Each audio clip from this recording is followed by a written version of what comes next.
everyone, in this video, I'll show you how to change the video background on CapCut PC. Let's start by preparing two clips. One is the video that needs the background change, and the other is the new background, which can be either a photo or a video. First, drag the video that needs the background changed onto the timeline. Then drag in the new background and place it on top of the video that needs the background changed. Make sure both videos are the same length if needed.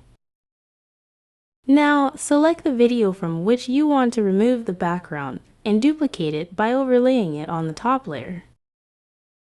Click on the duplicate, go to the Video Remove BG, choose Auto Removal, and allow it a moment to remove the background. You will see the video background has been changed.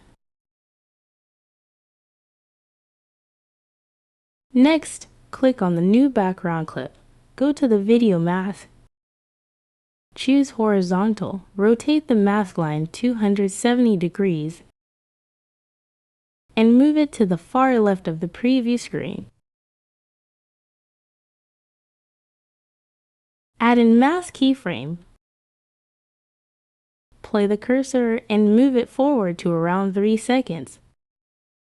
Then, move the mask line to the far right of the preview screen.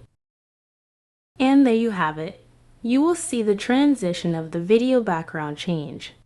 I hope this video was helpful for you. Thank you for watching.